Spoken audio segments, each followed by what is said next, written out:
Well, I don't really know how to speak for others. I can speak basically for myself. There's something about trains that conveys might and power to me, the excitement, the thrill of moving from one place to another.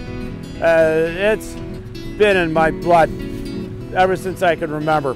When I was a young lad, I was probably 10, maybe 9 or 10, my folks would take me to my grandfather's house. He lived in Lexington, Mass, and the railroad ran directly behind his yard. So as a little guy, I would see these gigantic steam trains come down the track and go right behind my grandfather's house. Everything on the shelves would shake, and it was all very exciting.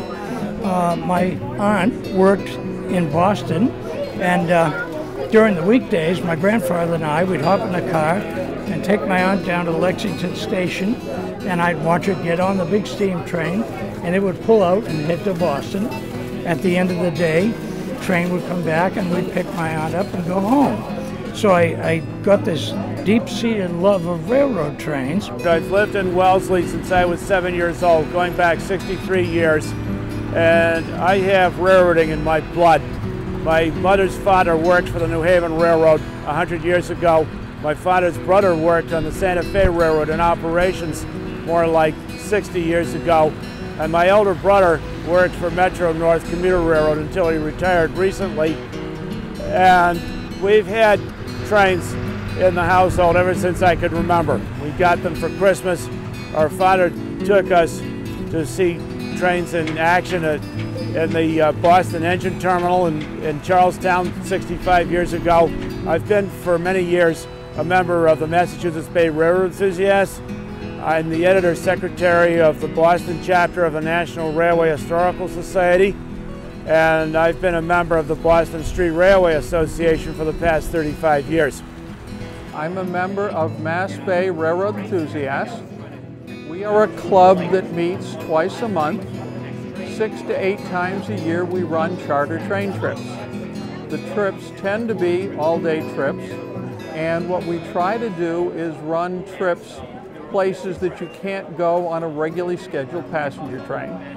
We like to use freight-only trackage, which is part of going to somewhere you can't go on a regularly scheduled train. And there's quite a bit of freight-only trackage in New England, and we have some members that are mileage collectors, and their fascination is covering every inch of rail all over the United States, and they come on our trips to catch those obscure, seldom used pieces of track in New England. We think we're family-friendly entertainment.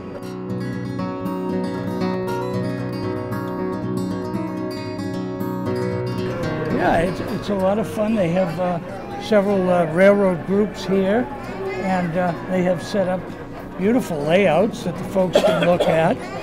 They use what are called modules, small individual sections of model railroad that can be attached in any manner they choose, so it doesn't always look the same. From one show to the next, the setup may look totally different. The Hub Division is part of the National Model Railroad Association.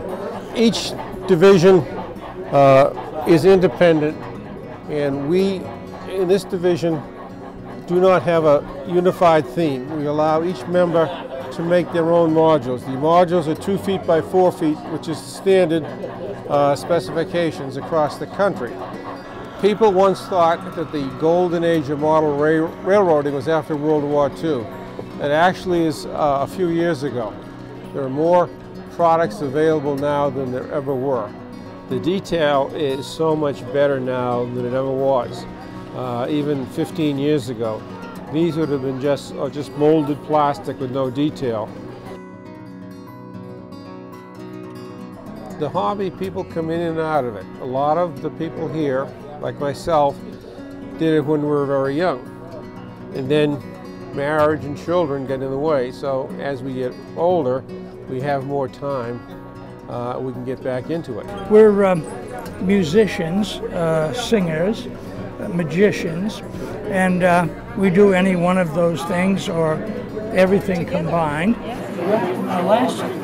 But if we have an earthquake, well, that's a different story. Is that the one you picked?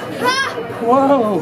Had a lot of little folks come around, and you know, they get all excited when I do things like this.